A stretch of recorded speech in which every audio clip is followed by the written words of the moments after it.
सर्वांना जय भीम, जय महाराष्ट्र. नमस्कार. India unlimited in digital news चॅनलमध्ये सर्वांचं स्वागत आहे. एस रविंद्र चांगो-शिंदे, प्रदेशाध्यक्ष, महाराष्ट्र ऑल इंडिया कामगार सेना युनियन, महाराष्ट्र म्युनिसिपल कर्मचारी युनियन,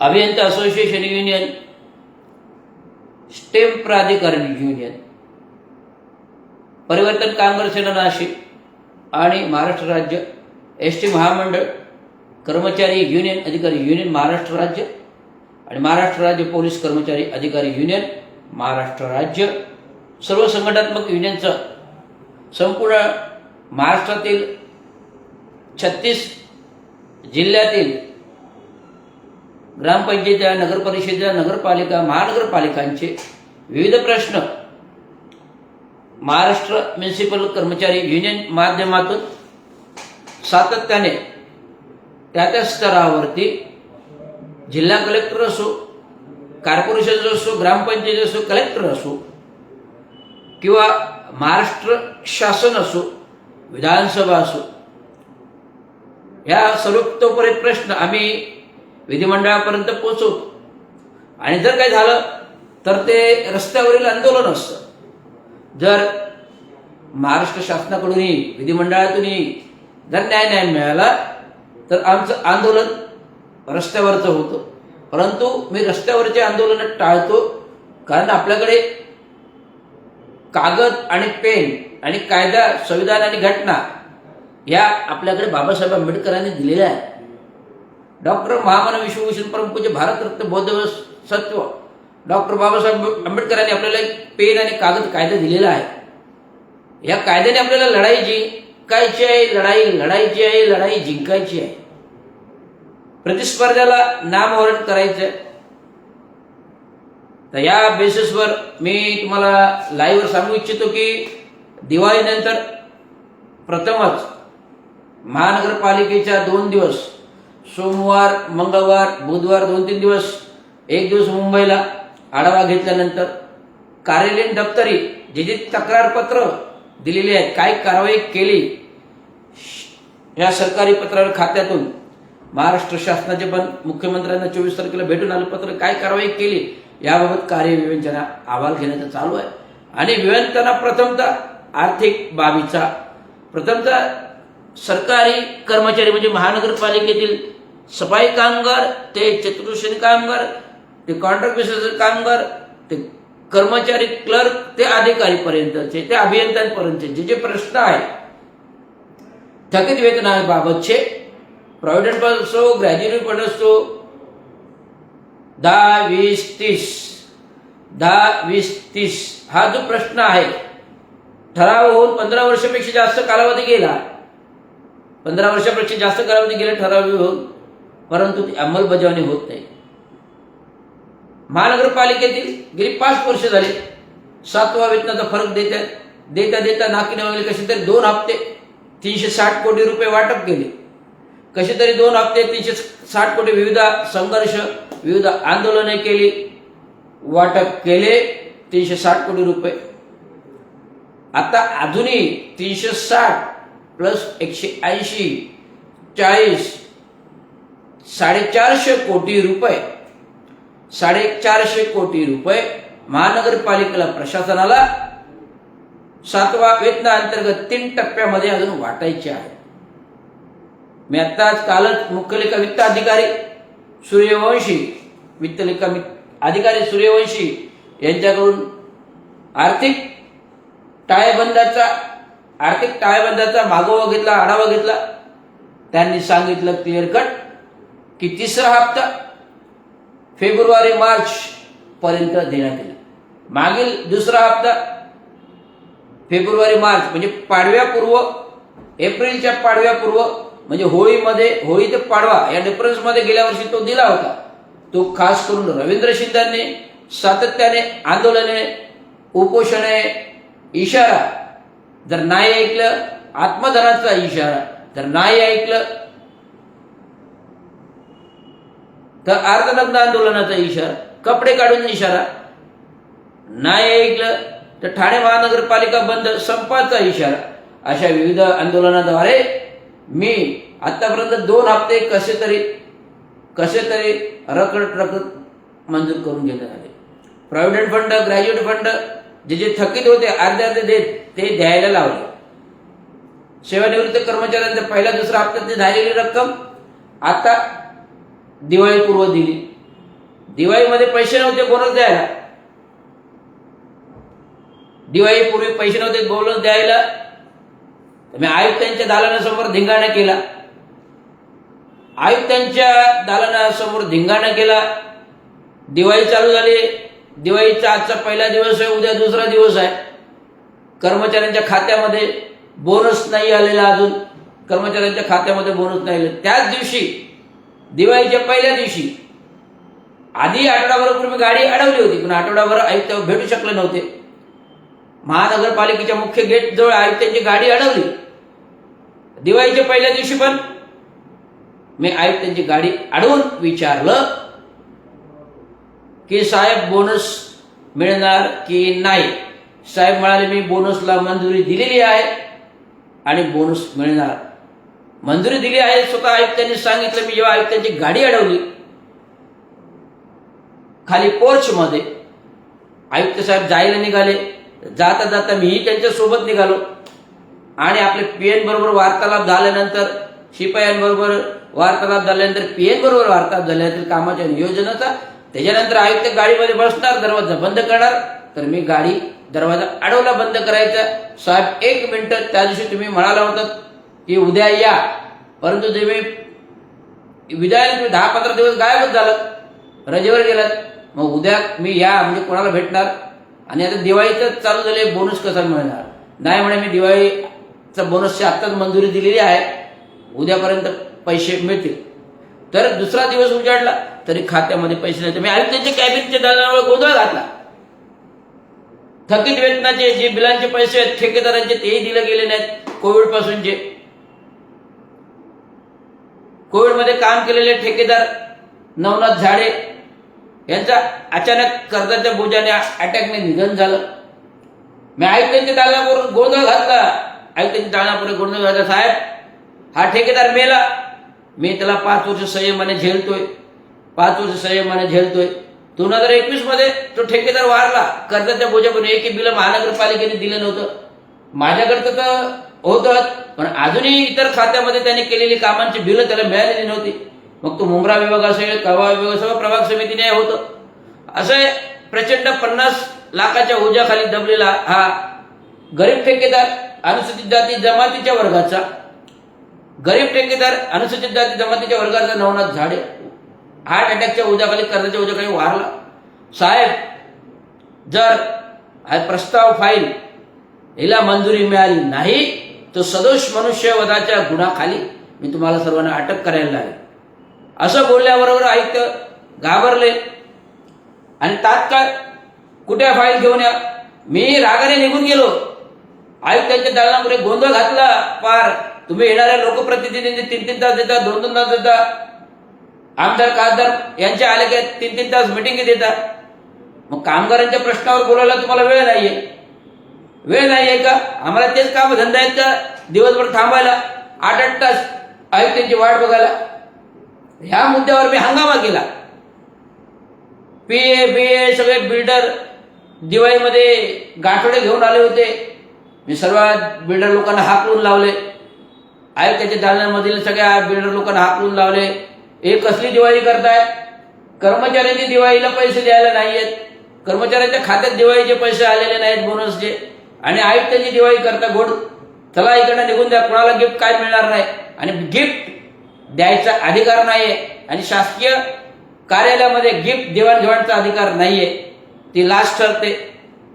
कुठल्याही प्रकारचं खाऊ असो, मिठाई असो, काही असो, ड्रायफ्रूट असो की पैशाचे पॅकेट असो, सरकारी खात्याच्या कार्यालयामध्ये नियमानुसार, शासन नियमानुसार कुठल्याही प्रकारचं गिफ्ट या अधिकाऱ्यांनी स्वीकारता कामा नये. पण अधिकारी नियम तोडणार नाही ते अधिकारी कसे?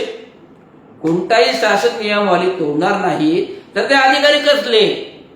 मग ते गब्बर होणार कसे भ्रष्टाचाराने? तर असे मी सर्व बिल्डर लोकांना हाकलून लावले. सगळे बिल्डर लोक पाहून गेले. बघितला माझा तमाशा, रुद्र अवतार, रवींद्र शिंदेचा रुद्र अवतार, कारण मला शंकर महादेवांचा आशीर्वाद आहे, त्यामुळे मी रुद्र अवतार केला. तेव्हा पुढे खात्यामध्ये दुसऱ्या दिवशी थाडकर पैसे आले. सर्व कर्मचाऱ्यांनी धन्यवाद, आभार मानले, रवींद्र शिंदेचे आभार मानले. येता जाता लोक मला नमस्कार करतात, साहेब तुमच्यामुळे झालं, तुमच्यामुळे घडलं. म्हटलं मी कोण नाही, माझं दायित्व कोण नाहीये, एकच आहे तुमचं मार्गदर्शक चांगू शिंदे, दिवस कामगार चांगू शिंदे यांची कामगार युनियन होती. मी तर एक अधिकारी राहिलेलो आहे, अधिकारी होतो, माझा काही या गोष्टींचा संबंध नाही. परंतु वडिलांचं कार्य आहे, वडिलांचं नाव आहे, वडिलांची युनियन आहे जी जिवंत राहिली पाहिजे. आणि वडिलांचं नाव जिवंत राहिलं पाहिजे. जब तक सूरज चांद रहेगा, चांगू शिंदे जी तुम्हारा नाम रहेगा. जब तक सूरज चांद रहेगा, डॉक्टर बाबा साहब अम्बेडकर तुम्हारा नाम रहेगा, संविधान तुम्हारा नाम रहेगा, कायदा कानून तुम्हारा नाम रहेगा. और वैसे ही चांगू शिंदे हे स्वतःच आर्थिक साध्य न करता आज 1960-66 पासून 1960 पासून ग्रामपंचायत, नगर परिषद, नगरपालिका, महानगरपालिका बसवली. महानगरपालिकेला नाव दिलं, नामचिन्ह केलं. महाराष्ट्रातील मुंबई नंतरची 2 नंबरची श्रीमंत महानगरपालिका ही ठाणे महानगरपालिकेला गणली गेली. कारण त्या काही लोकप्रतिनिधीच निपक्षपाती, टक्केवारी भ्रष्टाचारी नव्हते. त्यावेळची जुनी लोक निपक्षपाती, टक्केवारी भ्रष्टाचारी नव्हते. त्यामुळे प्रामाणिकपणे काम आणि प्रामाणिकपणे हे महानगरपालिकेचं वैभव, ठाणे शहराचं वैभव. माननीय नगराध्यक्ष पहिले सतीशचंद्र प्रधान, त्यांच्या सत्तेमध्ये चांगू शिंदे यांचे 2 नगरसेवक 1971च्या दशकात म्हणून सत्ता होती. म्हणून चांगू शिंदे ठाणे शहराच्या विकासाला हातभार लावला. दादोजी कोंडे स्टेडियम घडलं, गडकरी घडलं, तरण तलाव घडलं, मारुतराव शिंदे तरण तलाव घडलं. परंतु ह्या बांधलेल्या वास्तूमध्ये दिवंगत कामगार चांगू शिंदेचं फोटो नाहीये. याच वास्तूमध्ये दिवंगत कामगार चांगू शिंदेचे फोटो नाहीयेत. दादोजी कोंडे स्टेडियम मध्ये त्यांनी घडवलं. याच गडकरीमध्ये दिवंगत कामगार चांगू शिंदे यांचे आणि सतीश प्रधानांचे फोटो नाहीत. सतीश प्रधानांनी मुख्यतः आहेत नगराध्यक्ष चांगू शिंदे आहे, यांचे फोटो नाहीत. गडकरीमध्ये सतीश प्रधानांचे फोटो नाहीत, चांगू शिंदेचे फोटो नाहीत. प्रथमतः आवाज उठवणारा माणूस रवींद्र चांगू शिंदे जेव्हा मुख्यमंत्री, उपमुख्यमंत्री एकनाथराव शिंदे 15 ऑगस्टला उद्घाटन करत होते, सर्व चित्रफित दाखवली. त्या चित्रफितीमध्ये आधीच्या जुन्या लोकांना काही इतिहास नाही. चित्रफितीमध्ये जुना इतिहास दाखवला बनवलेला, पण आधीच्या जुन्या नेत्यांचा फोटो नाही, इतिहास नाही ज्यांनी घडवलं. इव्हन जो गडकरीमध्ये सुद्धा सतीश प्रधानांचा फोटोही नाही, चांगू शिंदेचा फोटो नाही. ज्यांचं काही कार्य नव्हतं त्या धर्मवीर आनंद निगेंचा फोटो. हे कधी आले, कधी उपसले, धर्मवीर झाले. जाहीर बोलतो, स्पष्ट बोलतो, आम्ही समोरून बघितलेले आहेत धर्मवीर होताना कोण कशा प्रकारे झाले. इतिहास सांगायची गरज नाही, इतिहास सांगायची गरज, इतिहास सगळ्यांना माहिती आहे, ठाणे जिल्ह्यातील लोकांना माहिती आहे. परंतु महाराष्ट्रभर ती धर्मवीर आमचे मार्गदर्शक तत्व, धर्मवीर अमुक, धर्मवीर आमचे मार्गदर्शक तत्व, धर्मवीर आमचे अमुक. पण काय केले काय नक्की धर्मवीरांनी, आम्हाला ते इतिहास कळू द्या. कुठल्या पुस्तकात लिहिलेला आहे? नाही असा इतिहास आहे. धर्मवीरापूर्वी एकमेव राज्य होतं, ते दिवंगत कामगार नेते चांगू शिंदे, प्रतिष्ठित कामगार नेते, युनियन लीडरचं आका समाज जागृत केला. कलेक्टर चांगू शिंदेच्या गर्दी मोर्चाला ही पोलिसांची गर्दी, ही लाईन पोलिसांची, हे मोर्चा भला मोठा. मग कुठलंही मराठवाडा नामांतर आंदोलन असो, रिडन्स प्रकरणी असो, कोणाचाही अन्याय, अत्याचार, अस्पृश्य, अनुसूचित जाती जमातीचा अन्याय झाला असो, बाबासाहेब आंबेडकरांच्या पुतळ्याची विटंबना झाली असो, फोटोची विटंबना झाली असो, सर्वात पहिले चांगू शिंदेचा मोर्चा. हा इतिहास आहे ठाणे जिल्ह्याचा, ठाणे शहराचा. कोणी धर्मवीर नव्हता, कोणी एकनाथ लोकनाथ नव्हते. एकनाथ लोकनाथ आमच्या बरोबरच. बाबांचा इतिहास आणि टक्केवारी भ्रष्टाचारी खोकेदारांचा इतिहास हे जमीन आसमानचा फरक आहे. दिवंगत कामगार नेते चांगू शिंदे यांचा इतिहास, टक्केवारी, खोकेदारी, धोकादारीचा इतिहास जमीन आसमानचा फरक आहे.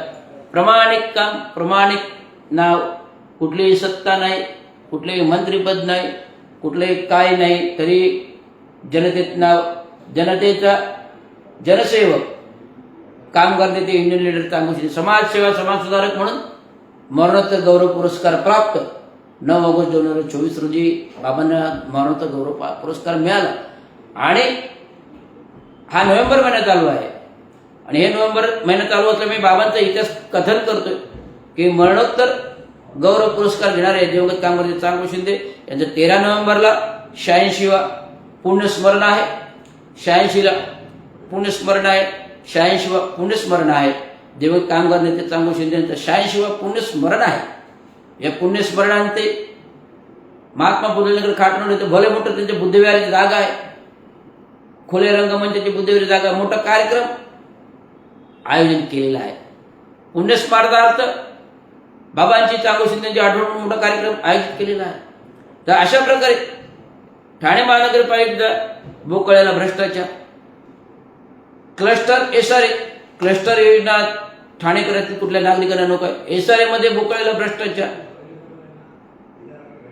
5 विकासकांचा मोठा स्कॅम शोधून काढले. मुख्यमंत्र्यांना पत्र दिलेलं आहे, ईडीला पत्र दिलेलं आहे. आता माहिती अधिकारामध्ये ईडीला पत्र जाईल, सर्वांना पत्र जाईल. तेव्हा या ठाणे महानगरपालिकेतला भ्रष्टाचार, बोकाळेला भ्रष्टाचार, ठाणे महानगरपालिकेतला भ्रष्टाचार बोकाळेला सुपडा साफ करायचा आहे. ना टक्केवारी राहणार, ना भ्रष्टाचारी राहणार, ना खोकेदारी राहणार.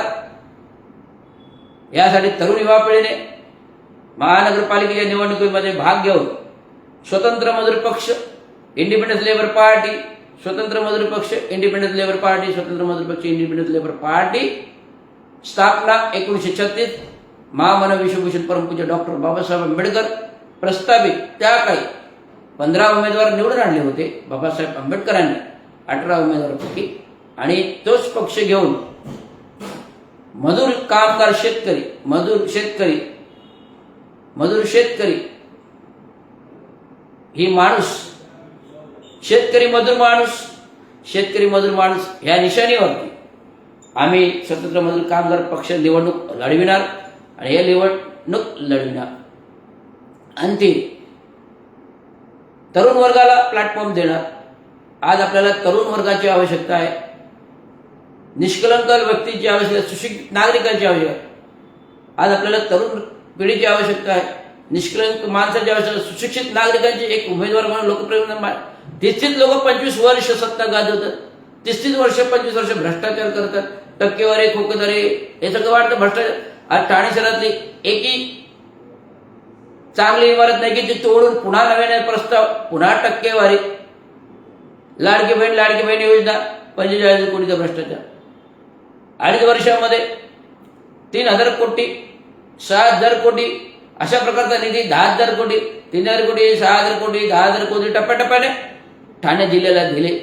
आणि त्या निधीतून केलेल्या कामाचं कुठलेही तांत्रिक परीक्षण नाही, कुठलेही लेखा परीक्षण नाही. 3,500 कोटीचा ऑडिट नाही, 3.5 कोटीचा ऑडिट नाही. का नाही? कोविडमध्ये मुंबई महानगरपालिकेच्या भ्रष्टाचाराची चौकशी झाली, ठाणे महानगरपालिकेच्या भ्रष्टाचाराची चौकशी कोविडमध्ये का नाही झाली? कारण मुख्यमंत्री आपले ठाणे जिल्ह्याचे, तर कसा होणार भ्रष्टाचाराचे? परंतु भ्रष्टाचार करणारे जो बसलेला आहे सत्तेत, तोच खालून खुर्ची घालून पोखरतोय, जो सत्तेत खुर्चीवर मुख्यमंत्री म्हणून बसलेत तेच खालून खुर्ची पोखरतात. आर्थिक धोरण, आर्थिक कधीकडे महाराष्ट्रात आर्थिक निधी खर्च करतात आणि केला. आणि आज महानगरपालिका आणि महाराष्ट्र शासन पूर्ण आर्थिक दिवाळखोरीत आले, आर्थिक डबघाईला आले. आज कर्मचाऱ्यांचे द्यायला पैसे नाहीत, थकीत वेतन द्यायला पैसे नाहीत, 7वा वेतन फरक द्यायला महानगरपालिकेची इतकी अवस्था भिकारी केली. परंतु आमचे निवडणूकपूर्वक केलेले विविध विशेष प्रकल्प ठराव आलेले कामं चालू झाले, पण पैसे कुठे आहेत? महानगरपालिकेकडे येत आहेत. कारण सत्ता पलटी झाली. कारण सत्तांतर झाल्यामुळे जे मुख्यमंत्री कार्यालयामध्ये दिलेले GR आहेत, ते GRचा एकही पैसा मुख्यमंत्री देवेंद्र फडणवीस कडून ठाणे जिल्ह्यामध्ये येत नाही. ही शोकांतिका आहे. म्हणजे आम्ही जनतेचा नेता, आम्ही लोकनाथ एकनाथ मुख्यमंत्र्यामध्ये आम्ही हे केलं, आम्ही त्या केलं, पण आता त्या ह्याव आणि त्यावला टाळ कोणी लावलं? देवेंद्र फडणवीसने लावलं. हे तुमची नामुष्की आहे. लाचारी पत्करावी लागते, लाचारी पत्करावी लागते, परंतु तुम्हाला निधी दिला जात नाही. असंख्य 40 आमदार इकडचे, 40 आमदार तिकडचे. गद्दार सेनेला कुठलाही निधी मिळत नाही, आमदाराला, नगरसेवकाला. परंतु आज राष्ट्रवादी अजित पवार घड्याळाला सगळा निधी मिळतो. हीच तफावत बघा. बीजेपीच्या सगळ्या आमदारांना निधी मिळतो. हीच तफावत बघा. राष्ट्रवादीच्या सगळ्या आमदारांना, अजित पवार गटाच्या, घड्याळाच्या गटाच्या सगळ्यांना निधी मिळतो. हीच तफावत बघा. बीजेपीच्या सगळ्या आमदारांना निधी मिळतो. हीच तफावत बघा. परंतु एकनाथ शिंदेच्या आमदारांना एकालाही निधी मिळत नाही. आता ठाणे शहराची, जिल्ह्याची कामं स्टक आहेत, कामं स्टक आहेत. त्यामुळे येणारा प्रश्न महाराष्ट्राच्या समोरचा भयावह आहे. केवळ आपण सत्तेसाठी भांडतो, सत्तेसाठी लढतो, खुर्चीसाठी लढतो, पण गोरगरीब जनतेसाठी कोण लढणार? तर हा आहे महाराष्ट्राचा सिंह एस रविराज रवींद्र चांगो शिंदे. गोरगरिबांसाठी लढणारा, कामगारांसाठी लढणारा, सफाई कामगारांसाठी लढणारा हा एकमेव महाराष्ट्राचा सिंह, संविधान रक्षक, कायदा रक्षक, आरक्षण रक्षक, ब्लू पॅन्थर, महाराष्ट्राचा सिंह, भारताचा रक्षक, भारताचं अग्निअस्त्र एस रविराज रवींद्र चांगो शिंदे. धन्यवाद.